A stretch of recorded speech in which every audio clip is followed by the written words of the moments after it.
What an episode of Salt Lake City. I was overwhelmed with my thoughts. There were so many thoughts that I had in my head as I watched it. Unfortunately, this should have been a live, but I am operating with no Wi-Fi yet again because Spectrum is not the one, apparently. I was told when I moved in that everyone had Spectrum, and you usually want to ask that because I got in my last apartment like AT&T, I think, but it was a dead zone for AT&T, so I had to switch. So I don't know what they're talking about in this building having Spectrum and it being okay. Maybe they just don't need their Wi-Fi like I do, but I'm going to look into switching because I can't handle this. It's like a system outage, like the neighborhood's out. The last time it was out, it was because we had a bad router, or I'm sorry, bad modem. I don't know the terms. Anyway, so yeah, sorry guys, but also an announcement. I'm not going to do the lives for Salt Lake City anymore. I will continue to do them on Mondays and on Fridays, but it's too tricky I have to kind of adjust my schedule a lot. And if I have a pocket of time to record, then I take it when I can. But if I'm having to wait and keep a schedule, because obviously if I want you guys to attend, you have to know the schedule. So if I have to wait until 3 or whatever, it doesn't always work. So just with the way I have to flip and do Beverly Hills, Miami, like today, which is a Wednesday, and then keep, you know what I mean? It's throwing me off a bit because stuff comes up and you get what I'm saying. So bad news, no more SLC lives, but good news, still Monday and Friday lives. And also I'm going to record and release these, the same day if I can. So hopefully it doesn't ruin anything. Don't be mad. Anywho, we have so much to talk about with this episode of Salt Lake City. So let's just get into it. First things first, Monica FaceTimes Heather to talk about the trip, and she has under-eye masks on and bleach on her lip hair. Just nair it. Just nair that sucker right off. You don't need to bleach it, because then when you bleach it, you can still see it in the sunlight. As someone who has blonde facial hair, you could still see it in the sunlight. Whitney is still in her feelings about Lisa not being there for her when she's always there for Lisa. And at first, I really was like, how are you always there for Lisa? Maybe I'm missing it. But then as we get into the episode, I realize why Whitney has that impression of herself. Anyway, at the airport, Whitney won't even talk to Lisa. Lisa is living for Angie's pimple patch forehead accessorizing situation. But then they get there, they get on the bus, and apparently Meredith has doubled up on a sleeping pill and still continued to drink alcohol. Now, look, I have been there. When I took a flight, I went to Paris. This is a long time ago. And there was a layover. And I'd already taken a sleeping pill on the first flight, and I'd had a bunch of beverages. And when I got to the layover aspect of the trip, I was like, I'll just take another sleeping pill. That was not the move, because the second flight was not long enough, so I didn't have enough time to sleep it off. And I'd also been drinking, and I was so nauseous and out of it. So Meredith, I've been there, but she's not going to admit that that's what happened here. Instead, she gets in and she requests that the driver make it warmer. And Heather's like, do not listen to her. She's crazy. But then Meredith slurs to Heather. And I guess Meredith didn't hear that, because she slurs to Heather, you screwed up my temperature. They didn't turn it up. I'm like, yeah, you heard her say not to turn it up. But then Monica's like, do you want my blanket? And Meredith then drapes herself in this blanket like a little old lady. She's like, okay. And Heather jokes I shouldn't have given Meredith that Xanax before the flight. And we find out that Meredith was so passed out before the flight took off. Whitney says they all took the same sleeping pill before the flight, but Meredith took it twice on accident and also had some drinks. So I'm in heaven that we finally get to see Meredith really pilled out. Like, she can't argue. Well, she is arguing. She's going to claim that she's maybe getting sick because she is draped in a blanket because I think I'm getting sick. I think, sure. I literally know her feeling. Like, I felt so sick and gross and terrible and like something was really wrong with me. But I also knew that like I shouldn't have taken the second sleeping pill and had all the drinks. And that's the thing about Meredith, is she will never admit that. Now she's tragically, like, she's ill. Like, she's like, no, I'm actually sick. And the reason they're not honoring her illness the way she thinks they should is because they know why she's sick. They know it's because she drank too much and she took too many sleeping pills. They are like, you'll be fine. Just like buck up. But instead, Meredith, I'm sure Meredith does this on so many family trips. I'm sure they have so many stories of Meredith being like, I'm actually sick, call a doctor. They get to the house, stunning, gorgeous. And Heather tells them that they all have their own rooms, so go stake your claim. So then they show the various women like running to find a room. And then they cut to Meredith still draped in blankets, sunglasses on, with her big flare pants, just scuffling through, saying in her confessional, just give me a room with a bathtub and I'll be fine. And of course, she gets the one room without a bathtub. The next shot is them going to the lunch area. And I mean, Meredith gives us sulking and sauntering a lot, but this was like, she was like, oh my God. And then no one is acknowledging that the bathtub situation has occurred. And so that she's not getting enough attention. So they're like grabbing food and loading their plates up, not saying a word to her about the room situation. And then she goes, I'm going to my room. I'm not feeling great. I'll see you guys later. And Whitney's like, oh, wait, what room are you in? I don't know. Whichever one was left without a bathtub. And then she saunters away. You know, she always like has a little bounce to herself, a little bounce, and okay, saunters off. Heather and Lisa sit together to eat, and Monica comes over and she's like, okay, guys, I'm going to go check on Meredith. And Lisa's like, why? Just chill, eat, let her sleep. Monica, she's upset. Lisa, well, can you fix it? That's what I'm trying to do. And like, Monica's had this dynamic with Meredith from like the beginning of this season, like in Palm Springs. Like she caters to Meredith and wants her to feel like she's taking care of her like a little baby.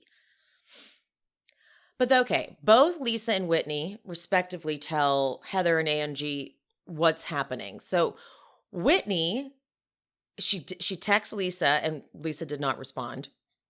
But in her confessional, she basically takes credit for Lisa having like a turning point and becoming a better version of herself. And they show Lisa doing like a charity event thing for the Special Olympics with Whitney as like an example. But that's when I went, oh, Whitney has deemed herself this person in Lisa's life that Lisa does not deem her to be. And she's like, that's why she keeps saying, I'm always there for Lisa. Or because in her head, she's making Lisa a better person, which is so Whitney. Like, Whitney's so delusional that she thinks when she says things to Lisa, like, will you do my charity event? And Lisa's like, okay.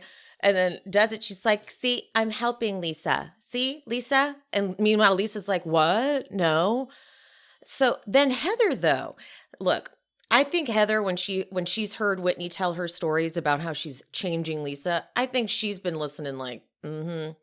So she innocently tells Lisa, but it's not so innocent, what Whitney has been saying about how, you know, she's been talking to you and changing and making you think about other people and how you're becoming a better person. And then the way she goes, do you not feel that way? I'm like, oh, bitch, you know what you're doing. You knew Whitney was full of shit and delusional, and that's why you're bringing it up like this, which I'm here for, because it is absolutely delusional of Whitney to think that Lisa is that affected by her. Like, you know, kind of even no offense to Whitney. It's just like, no, of course she's not. You know what I mean? So then Monica, though, is in Meredith's room now, and Meredith is under the blankets, and her face is so fucked up. There's no other word for it. She's got like one eye more closed than the other eye, and she looks at Monica, but she's kind of like, "Who's this? This lady?" And then Monica's turned the thermostat up to 80. And Meredith says, "I'm not warm, but I'm not shivering. So that's good news." But then Monica asks about, how do you feel about the room situation? "Well, my feelings were hurt by the way it was handled. You all see I'm not feeling well. I'm walking around Bermuda in a blanket, wrapped in a blanket," she says, as if walking around Bermuda in a blanket. Okay.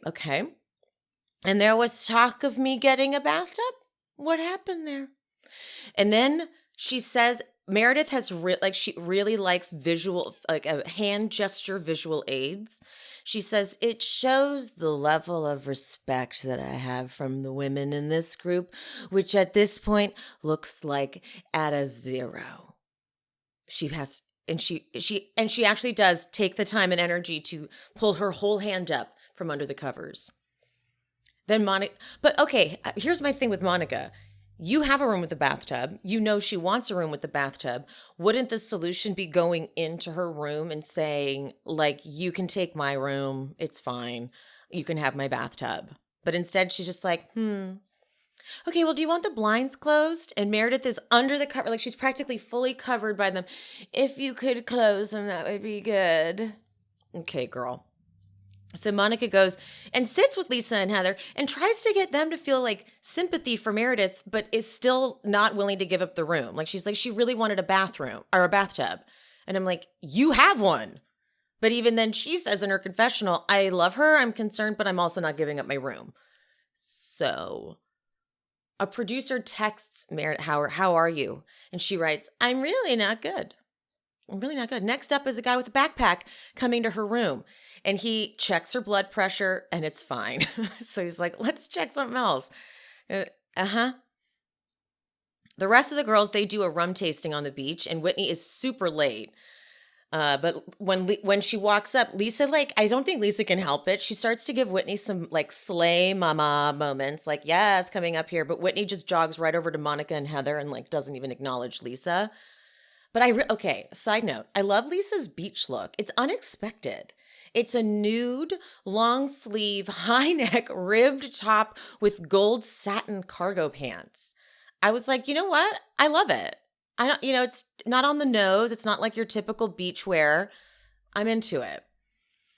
Heather tells them that Meredith is on an IV and will not be attending. And they flash to Heather going to Meredith's room and asking the doctor, "Oh my God, is she okay?" And he goes like this. He's like, "Yeah, she's okay. She's just a bit dehydrated." Like, he looked irritated. He's like, "She's fine. Can't believe I'm here." Meredith's glam person is doing her makeup while she is hooked up to the bed. And then he's putting powder on her and she slurs, "I don't even really know what's going on." Other than somehow I'm the only one who really cares about a bathtub, and I have a room with no bathtub. Above and beyond that, I don't really know what happened. Because you're blacked out. Because you don't know what's going on because you're fucked up. The rumors and nastiness about her. If you sell anything online and you're not using Shopify, do yourself a favor, make your life a whole lot easier, and get on Shopify. We use Shopify for the merch store If She Speaks Bravo, and I was using Shopify prior to that because I thought I wanted to be a drop shipper. I guarantee Shopify has thought of things you haven't even thought about. Like, you can increase your average order value by creating bundles using the Shopify Bundles app. There's also Shopify Magic, which is kind of new, and I wish I had known about this back when I was trying to be a drop shipper, because it whips up content for you, like blog posts, product descriptions. You can generate instant frequently asked question and answers. You pick the perfect email send time, and Shopify Magic's free for every Shopify seller. There's an endless list of integrations integrations and third-party apps, anything you can think of, things you haven't even thought of, from on-demand printing to accounting to chatbots, everything you need to revolutionize your online business. Big companies are using Shopify. Allbirds, Rothy's, Brooklinen. Plus, the best part, in my opinion, because I needed a lot of this, was the Shopify award-winning help. They're so patient. They're always available. They were the game changer. Sign up for a $1 per month trial period at shopify.com/shespeaks, all lowercase. Go to shopify.com/shespeaks now to grow your business no matter what stage you're in. Shopify.com/shespeaks. The rumors and nastiness about her. Something I do not miss at all about drinking are hangovers. So when Waterboy sponsored the pod, I gave the product to my sister and I said, give this a test drive. Let me know how it goes. I did not expect such a glowing review because hangovers are hard. How do you combat a hangover? But Waterboy is apparently no joke. She's used my code to purchase 2 more rounds of Waterboy. You know, it's the holiday season. There's lots of drinking, lots of partying going on. She's busy. She doesn't have time for a hangover. She says it's the best she's ever had. So Waterboy is a hydration powder. It's scientifically formulated to cut your hangover time in half. There are other hydration packs on the market, but nothing comes anywhere close to fighting those Sunday scaries like Waterboy. There's 0 sugar and over 3 times the electrolytes of liquid IV. Your hangover stands no chance. Unlike their competitors, Waterboy has added specific ingredients beyond just hydration to help with nausea, anxiety, and fatigue. We all know that hydration alone isn't enough to help after a holiday bender. These make great stocking stuffers for the drinkers in your life. They will thank you. And for this holiday season, our listeners get 15% off your entire order with our exclusive link at waterboy.com/shespeaks. Most hydration powders are packed so full of sugar that cause you to crash even harder. Not to mention you have to drink so many of them to get the electrolyte replenishment that your body really needs to recover. And Waterboy has over 9 times the electrolytes as Gatorade. Inside each stick, there's ginger for the nausea and to make your tummy feel better. They also include L-theanine to help calm your nerves and reduce your anxiety. I think that's the game changer. And maybe the best part about Waterboy is how amazing it tastes. Their most popular flavors include strawberry, lemonade, lemon lime, and blue raspberry. You're going to actually want to drink these. Waterboy is also gluten-free, caffeine-free, dairy-free, vegan, and made right here in the US of A. A lot of things get worse as you get older, but your hangovers don't have to. Waterboy isn't a magic cure, but it's pretty damn close. Hundreds of thousands of people already trust Waterboy as their hangover cure. It's time to stop dealing with that anxiety alone. For a limited time, my listeners get an exclusive 15% off discount with our link at waterboy.com/shespeaks. That's 15% off at waterboy.com/shespeaks. It's time to hydrate this holiday season. I love that. Eventually, Meredith makes it down to the bus and they cheer for her. And she's like, I'm fine. I'm okay. She's wearing another not typical island attire. She's wearing a white shirt and a black blazer. But then Meredith goes, there's a beat. I have a question for everyone in this car. Who here, long pause, has a room with a bathtub in it? Everyone raises their hands. You all saw that I was white as a ghost in a blanket on an island, very ill. Okay, guys, that is making it sound like she's stranded in the middle of an island somewhere with a blanket wrapped around her. She was on the bus with them. Okay, that you were with her. You're not stranded on an island, lady.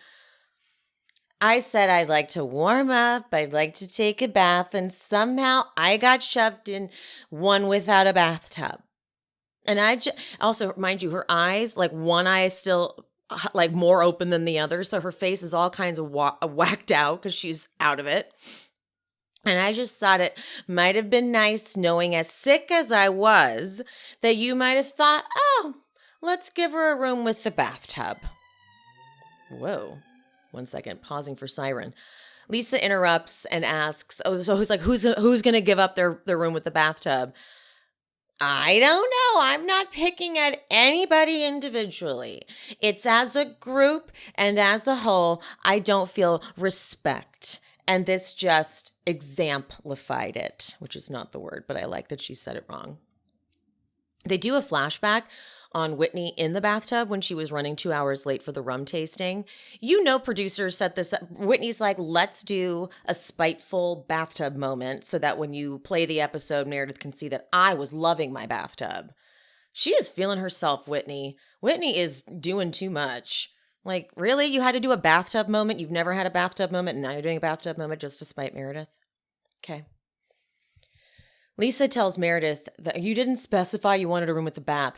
I'm shivering and freezing. I said I wanted to warm up with a bath. Angie's like, I just thought you were a little under the weather, aka had too much to drink and took too many sleeping pills. But Meredith, you were also making snarky comments about her laying on her back and spreading her legs. Huh? What? Then they show this flashback to the tour of the house in the beginning when they got there, when Angie had said to Heather, you should have this room just in case you bring someone home. And Meredith, because she's so out of it and probably looking for anything Angie does to jump on, she goes, well, Heather, I didn't know you lie on your back and spread your legs for everybody. What? Meredith, and she goes, I did say that, Angie, because you said, oh, Heather, you should have the one with 2 bathrooms, intimating that she's bringing men home. And I threw back at your own words because why? Do you think she lies on her back and spreads her legs? Because that's what you said to me, Angie. I mean, the woman is. How, under this level of substances and, what am I saying? Influence. Under this level of, she's this under the influence and she's still like, I've not forgotten all the things like the bathtub and the things you said to me, Angie. Now, Angie and Meredith go back and forth. I did not threaten your family. Threatening is intent. I could ruin anyone's family. Get a dictionary. Meredith then, in her confessional, it gets to the point when you're accused of something over and over, you might as well do it. Is that a threat? I don't know. Is it? Angie's like, I've tried to be cordial with you, Meredith, and you're just not. And she goes, you should sit down with me one-on-one, Angie. Angie's like, yeah, I kind of have wanted to do that. Meredith's like, that would be fine. Okay. Now, I just wanted to stop briefly. If you've gotten this far into this episode and you're not already subscribed, whether that be on YouTube or on a podcast, please subscribe. I really want to grow the show. And my mantra for 2024 is ask for what I want. Well, one of my mantras. All right, back to the show. At dinner, Angie and Meredith are seated across from each other, and Lisa is across from Whitney. So it seems like it was set up like that, obviously. Although, how else would you do it? That's what's so tricky about these dinners is who would sit next to who or across from who, because then someone would have to sit next to someone they didn't want to sit next to. Dinners are always tricky. Seating at dinners, Lisa and Heather just tell Meredith that they're sorry. Meredith starts to say, how would you know that you upset me if I don't tell you? And then Lisa just goes, I'm very sorry you were upset. And Heather goes, yeah, me too. And then Meredith's like, that's what I was looking for. Thank you. So that seems to be over. And that's not because it's Meredith. But then Whitney, of course. Whitney pissed me the fuck off in this scene, you guys. Oh my God. Whitney goes, in the spirit of saying your feelings are hurt and you just like someone to acknowledge them, Lisa, the other day I told you that you hurt my feelings. And Lisa's like, I was dancing on eggshells. Eventually Lisa yells and she's like, you treated me terribly at Meredith's event. And Whitney goes, you're making it about yourself. I don't want to say that, but you are. And that prompts Lisa to be like, okay, yeah, Heather told me that you said I'm self-absorbed and you're helping me be a better person. Whitney goes, what? She's fucked up. She's got to be.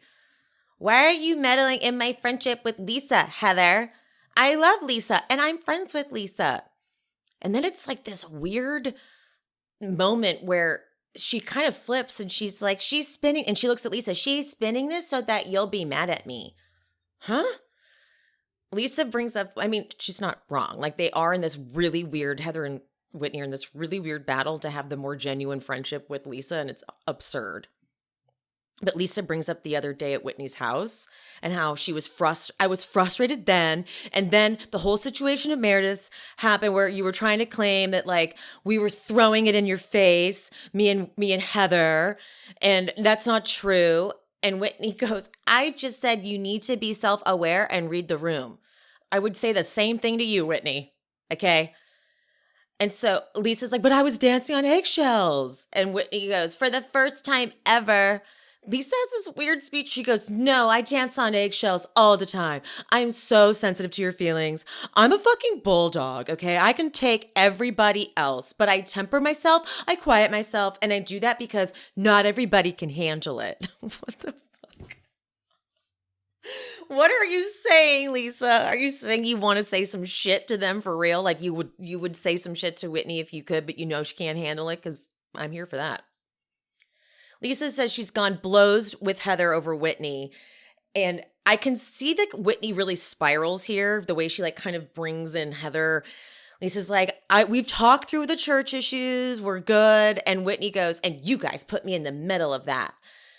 Now it's a full-on battle to make Lisa like the other one better. Like, so Whitney says that Heather was always triggered anytime I talked about Lisa, and she had problems with your journey with the church. And then Heather is like frantic too. She doesn't have a journey. She's Mormon 2.0. Ooh, okay. Now we're advocating for Lisa. Whitney goes, Heather, shut the fuck up. Heather's like, don't say that to me. I'm pissed. Don't you ever tell me to shut the fuck up. And Whitney, with all the attitude that it came from Ultimate Girls Trip, she just goes, okay. Ew. But then Whitney switches gears completely. It's so bizarre. And she looks to Lisa and she goes, Lisa, I'm just so used to you comforting me. And maybe I was just not receptive to your comfort at Meredith's event. What?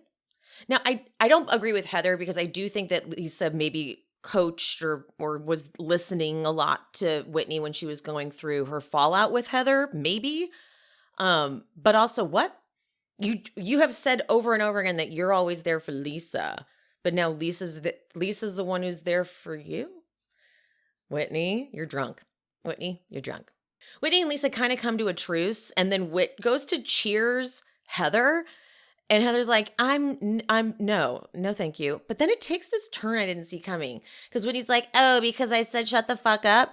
And Heather goes, no, because you sound like a Lisa cult devotee. When did you guys become so close that you need her to be the first one to run up and hug you after your friend died? Whitney says, you guys have no idea about what our friendship is like. And if we were to tell you, you would all be triggered and try to ruin it. What? Monica and Meredith are like, no, that's not what's happening. And Whitney goes, Lisa, do we talk every day? Lisa says, we talk a lot. You guys are so jealous of the fact that Lisa and I are friends. That's it. Honey, you are delusional. And Heather says to Lisa, you better defend me right now because this is crazy. Whitney goes, don't call me crazy. And at the same time, Heather and Lisa go, this is crazy. Whitney, you're just mad because I'm not crawling up your ass. Who are you, Whitney Rose? Who the fuck are you right now? Get your, oh, she's real. Heather, Whitney, you said shut the fuck up to me. Yeah, because I can. Oh, okay. Got it. Jeez. They get back to the house. Okay, they leave dinner. Back to the house. Meredith is opening up wine. Monica at one point asks Meredith, because it's just the two of them left. Everyone goes to bed. Monica goes, have you eaten? She says, no. I just don't have much of an appetite. You need to stop drinking then. This woman's face, her face is gone. Like, I've only seen this with friends who are blacked out. So I don't know how she remembers anything ever when she's in states like this. Because she's still on the bathtub situation. All I needed was for someone to say, I didn't mean to hurt your feelings. That's it. Because I'm the only one who wants a bathtub. I'm the only one. But she's out of it. She is slurring. It all feels very fifth grade. And she just keeps attacking me. Here we go again with the hand gestures. Gaslighting and manipulation 101. Okay.